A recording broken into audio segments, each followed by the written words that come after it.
আসসালামু আলাইকুম। Easy science solution পরিবারের পক্ষ থেকে আপনাদের সকলকে স্বাগতম। আপনাদের সঙ্গে আছি আমি রাফিদ রেজওয়ান টিদিম। আজকে আমরা আলোচনা করব নবম ও দশম শ্রেণীর উচ্চতর গণিত বিষয়ের পঞ্চম অধ্যায় অর্থাৎ সমীকরণের অনুশীলনী 5.2 এর 6 নং প্রশ্নের সমাধান নিয়ে। গত পর্বে আমরা অনুশীলনী 5.2 এর 5 নং প্রশ্নের সমাধান নিয়ে আলোচনা করেছিলাম। তারই ধারাবাহিকতা আজকে আমরা অনুশীলনী 5.2 এর 6 নং প্রশ্নের সমাধান নিয়ে আলোচনা করব। অনুশীলনী 5.2 এর 6 নং প্রশ্নে বলা হয়েছে সমাধান করো root over of x square minus 8 plus root over of x square minus 4 is equal to 6। অর্থাৎ একটি সমস্যা দেওয়া রয়েছে, ওই সমস্যাটির সমাধান করতে হবে। তো আমরা এই ম্যাথটির সমাধান করব। ম্যাথটির সমাধান খুব ভালোভাবে দেখার জন্য ভিডিওটি শুরু থেকে শেষ পর্যন্ত দেখতে হবে। প্রথমে আমরা লিখলাম, দেওয়া আছে, লিখে আমাদের যে সমস্যাটি রয়েছে ওই সমস্যাটি লিখে নিলাম। অর্থাৎ root over of x square minus 8 plus root over of x square minus 14 is equal to 6। এখন এ পাশে ছিল plus root over of x square minus 14, এটিকে পক্ষান্তর করে এ পাশে নিয়ে আসলাম, কারণ এ পাশের দুটি রুটকে একসঙ্গে সূত্র প্রয়োগ করলে আমাদের সলিউশনটি একটু জটিল হবে, এজন্য এটিকে এই পাশে নিয়ে আসলাম। এ পাশে আনলাম, এই পাশে ছিল plus root over of x square minus 14, এই পাশে আনলাম 6 minus root over of x square minus 14। এখন উভয় পক্ষকে বর্গ করে দিলাম, অর্থাৎ root over of x square minus 8 whole square 6 minus root over of x square minus 14 whole square. 6কে এ এবং root over of x square minus 14কে বি ধরে সূত্র অ্যাপ্লাই করলাম। আর এখানে রুট স্কোয়ারে কাটা গেল, রইল এক্স স্কোয়ার মাইনাস 8। এখানে 6কে এ ধরে A square minus 2a into B, অর্থাৎ root over of x square minus 14 plus B square, অর্থাৎ X square minus 14 whole square. এই যে এখানে X square minus 14 whole square হবে। এই এক্স স্কোয়ার মাইনাস 14 হোল স্কোয়ারটি আমরা দিয়ে দিলাম, অর্থাৎ হয়ে গেল A square minus 2ab plus B square. এখন এই যে রুট স্কোয়ার, এই রুট স্কোয়ারে কাটা যায়, থাকে হচ্ছে এক্স স্কোয়ার মাইনাস 14, 6 আর 2 যদি গুণ করে দিই তাহলে আমাদের 12 root over of x square minus 14। আর 6 এর উপরে স্কোয়ার আছে, 6 এর উপরে স্কোয়ার মানে হচ্ছে 36। আর এ পাশে এক্স স্কোয়ার মাইনাস 8 ছিল, এই এক্স স্কোয়ার মাইনাস 8। এখন এখানে রুট সংশ্লিষ্ট অংশ রয়েছে এই অংশটুকু, এই অংশটুকু পক্ষান্তর করে এ পাশে নিয়ে আসলাম। এ পাশে ছিল minus 12 root over of x square minus 14, এ পাশে আসছে, হয়ে গেল plus 12 root over of x square minus 14। এ পাশে 36 plus x square minus 14 plus x square ছিল, এ পাশে আসছে, হয়ে গেল মাইনাস এক্স স্কোয়ার। এ পাশে ছিল মাইনাস 8, এ পাশে আসছে, হয়ে গেছে প্লাস 8। এ পাশে যা ছিল তাই, অর্থাৎ 12 root over of x square minus 14 is equal to x square আর এক্স স্কোয়ারে কাটা 36-এর সঙ্গে যদি 8 যোগ করি তাহলে আমাদের হয় 44। 44 থেকে যদি 14 বাদ দিই তাহলে আমাদের থাকে হচ্ছে 30। এখন উভয় পক্ষকে আমরা 6 দ্বারা ভাগ করলাম। উভয় পক্ষকে যদি 6 দ্বারা ভাগ করি তাহলে 12কে 6 দ্বারা ভাগ করলে হয় 2, আর 30কে 6 দ্বারা ভাগ করলে হয় 5। Root over of x square minus 14 যেভাবে ছিল সেভাবেই রইল। এখন আমরা আবারও বর্গ করে দিলাম। আবারও যদি বর্গ করি তাহলে 2-র উপরে স্কোয়ার হয়, root over of x square minus 14-এর উপরেও স্কোয়ার হয়, আর এখানে 5-এর উপরে স্কোয়ার। 5 স্কোয়ার মানে হচ্ছে 25, 2 স্কোয়ার মানে হচ্ছে 4, আর এখানে এই রুট আর এ স্কোয়ার কাটা, তাহলে থাকে হচ্ছে এক্স স্কোয়ার মাইনাস 14। এখানে যে 4 ছিল, এই 4টি এ পাশে ছিল গুণ অবস্থায়, পক্ষান্তর করে এ পাশে নিয়ে আসলাম, হয়ে গেল ভাগ অবস্থা। এখন এ পাশে ছিল মাইনাসের 14, এটিকে পক্ষান্তর করে এ পাশে নিয়ে আসলাম, হয়ে গেল প্লাস 14। এখন 4 আর 1-এর লসাগু হচ্ছে 4। 4কে যদি 4 দ্বারা ভাগ করি তাহলে ভাগফল হয় 1। 1-এর সঙ্গে 25 গুণ করলে 25-একে 25, এই যুগটি এই যুগ, অর্থাৎ ভগ্নাংশের যোগ করে দিচ্ছি। পাশাপাশি 1কে যদি 4 দ্বারা ভাগ করি তাহলে ভাগফল হয় 4। 4-এর সঙ্গে 14 যদি গুণ করি তাহলে হয় 56। 56-এর সঙ্গে 25 যোগ করলে 81 হয়। আর এ পাশে এক্স স্কোয়ার ছিল, তাহলে আমরা লিখতে পারি x square is equal two 81/4। এখন এ পাশে স্কোয়ার তোলার জন্য আমাদের বর্গমূল করতে হবে। বর্গমূল করলে এ পাশে স্কোয়ার রুটে কাটা যায় থাকে এক্স, আর এই পাশে থেকে plus minus root over of 81। Plus minus root over of 81 এর অর্থ হচ্ছে এখানে root over of 81 by root over of 4, অর্থাৎ রুট লব কেউ পাচ্ছে, হর কেউ পাচ্ছে, তো লবে রুট দিলাম, হরেও রুট দিলাম।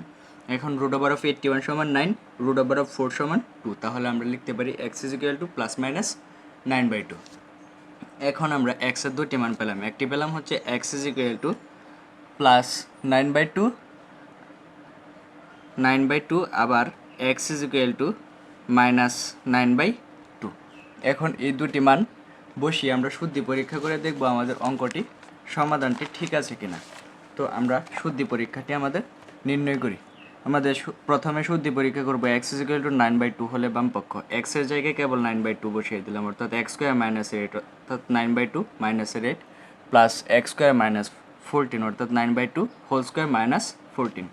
9 উপরে স্কোয়ার আছে মানে 9 নং 81 বাই 2 স্কোয়ার মানে 4। এখানেও 9 উপরে স্কোয়ার মানে 81 বাই 2 স্কোয়ার মানে 4। এখন আমরা ভগ্নাংশের বিয়োগ করলাম, শুধুমাত্র ভগ্নাংশের বিয়োগটি যে আমরা করলাম, এখানে 4 আর 1 এর লসাগু হচ্ছে 4, এখানেও 4 আর 1 এর লসাগু হচ্ছে 4, এই লসাগুটি নিলাম। 4কে 4 দ্বারা ভাগ করলে ভাগফল হয় 1, 1 এর সঙ্গে 81 এ গুণ করলে হয় হচ্ছে 81 একে 81, এই মাইনাসটি এখানে দিয়ে দিলাম। 1 দিয়ে 4কে ভাগ করলে ভাগফল হয় 4, 4 এর সঙ্গে 8 গুণ করলে 32, সেম একই কাজ এখানে। এখানে হলো 81 মাইনাস 56, এখানে 81 মাইনাস 32 থেকে 81 থেকে যদি আমরা 32 বাদ দিই তাহলে আমাদের থাকে হচ্ছে 49, আর 81 থেকে যদি 56 বাদ দিই তাহলে আমাদের থাকে হচ্ছে 25। এখন রুট ওভার অফ 49/4 অর্থাৎ রুট লব কেউ পাচ্ছে, হর কেউ পাচ্ছে, আবার এ পাশেও রুট লব কেউ পাচ্ছে, হর কেউ পাচ্ছে, তাই আমরা লব এবং হর উভয় অংশে রুট দিয়ে দিলাম, অর্থাৎ রুট ওভার অফ 49/রুট over of 4 plus root over of 25/রুট ওভার অফ 4। এখন রুট ওভার অফ 49 সমান আমরা জানি হচ্ছে 7, আর রুট ওভার অফ 4 সমান 2, রুট ওভার অফ 25 সমান 5, রুট ওভার অফ 4 সমান 2। তাহলে আমরা 2 লসাগু নিলাম, লসাগু নিয়ে ভগ্নাংশে যোগ করে দিলাম। 2 কাটা থাকে 1, 1 এর সঙ্গে 7 গুণ করলে 7 একে 7 যোগ দিয়ে দিলাম। 2 কাটা থাকে 1, 1 এর সঙ্গে 5 গুণ করলে 5 একে 5, 7 আর 5 যোগ করলে হয় 12, 12কে 2 দ্বারা যদি ভাগ করি তাহলে হয় আমাদের 6। এটি হচ্ছে আমাদের ডান পক্ষ। তাহলে আমরা বলতে পারি বাম পক্ষ সমান ডান পক্ষ, অর্থাৎ x ইজ ইকুয়াল টু 9/2 প্রদত্ত সমীকরণের মূল। আবার এখানে সেম একই কাজ করলাম, আরেকটি মান ছিল আমাদের x ইজ ইকুয়াল টু -9/2 হলে বাম পক্ষ, অর্থাৎ ওই x ইজ ইকুয়াল টু -9/2 এই মানটি দিয়ে আমরা আবার শুদ্ধি পরীক্ষা করব। তাহলে root over of -9/2 whole square minus 8 plus root over of -9/2 whole square minus 14। এখন 9কে যদি স্কোয়ার করি তাহলে হয় 81, 2কে স্কোয়ার করলে হয় 4, মাইনাসের 8 সেম একই কাজ, 81/4, 9কে স্কোয়ার করছি হয়েছে 81 আবার 4। এখন আমরা ভগ্নাংশের বিয়োগ করব পূর্বের ন্যায়। তো 81/4 থেকে যদি 8 বিয়োগ করি তাহলে লসাগু হয় 4, উপরে 4কে 4 দ্বারা ভাগ করলে ভাগফল হয় 1, 1 এর সঙ্গে 81 গুণ করে দিলাম। 81 একে 81 মাইনাস 4কে যদি 1 দ্বারা ভাগ করি, এখানে 1 আছে, এই 1 দ্বারা এই 4কে ভাগ করব, ভাগফল হচ্ছে 4, 4 এর সঙ্গে যদি 8 গুণ করি তাহলে 4 8 32, সেম একই কাজ এখানেও করলাম। করলে এখানে হলো 81 মাইনাস 56, 81 থেকে 32 যদি বাদ দিয়ে দিই তাহলে আমাদের থাকে হচ্ছে 49, এখানে 81 থেকে 56 বাদ দিলে থাকে হচ্ছে আমাদের 25। এখন এই রুটটির লব কেউ পাচ্ছে, হর কেউ পাচ্ছে, তাই লব এবং হর উভয় জায়গায় রুট দিয়ে দিলাম। রুট ওভার অফ 49 সমান 7, রুট ওভার অফ 25 সমান 5, রুট ওভার অফ 4 সমান 2, আবার রুট ওভার অফ 4 সমান 2। তাহলে এখন আবার ভগ্নাংশে যোগ করে দিলাম। 2 আর 2 লসাগু হয় 2, 2 কাটা থাকে হচ্ছে 1, 1 এর সঙ্গে 7 গুণ করলে 7 যোগ আবারও 2 কাটা থাকে 1, 1 এর সঙ্গে 5 যদি গুণ করে দিই তাহলে 5 একে 5, 7 আর 5 যদি যোগ করে দিই তাহলে আমাদের হয় 12, 12কে যদি 2 দ্বারা ভাগ করে দিই তাহলে আমাদের হয় হচ্ছে 6। তাহলে আমরা ডান পক্ষ সমান পাচ্ছি হচ্ছে 6, অর্থাৎ আমরা বলতে পারছি বাম পক্ষ সমান ডান পক্ষ। সুতরাং x ইজ ইকুয়াল টু -9/2 প্রদত্ত সমীকরণের মূল। অতএব আমরা বলতে পারি +9/2 এবং -9/2 উভয়টি প্রদত্ত সমীকরণের মূল। তার মানে নির্ণয় সমাধান x ইজ ইকুয়াল টু +-9/2। আশা করি সম্পূর্ণ ভিডিওটি আপনারা খুব ভালোভাবে বুঝতে পেরেছেন। যদি এই মেথডটি আপনাদের বুঝতে কোনো অসুবিধা হয় তাহলে অবশ্যই কমেন্ট করে জানিয়ে দেবেন, আমি পরবর্তীতে আপনাদের আবারও বুঝিয়ে দিতে চেষ্টা করব। ভিডিওটি শুরু থেকে শেষ পর্যন্ত দেখবেন। পরবর্তীতে আরও একটি নতুন ভিডিও আপলোড করার সঙ্গে সঙ্গে দেখার জন্য অবশ্যই আমার চ্যানেলটিকে সাবস্ক্রাইব করে পাশে থাকবেন। পরবর্তীতে আরেকটি নতুন ভিডিও নিয়ে আপনাদের সামনে হাজির হওয়ার পূর্ব পর্যন্ত সকলে ভালো থাকবেন, সুস্থ থাকবেন। আজ এ পর্যন্তই। আসসালামু আলাইকুম।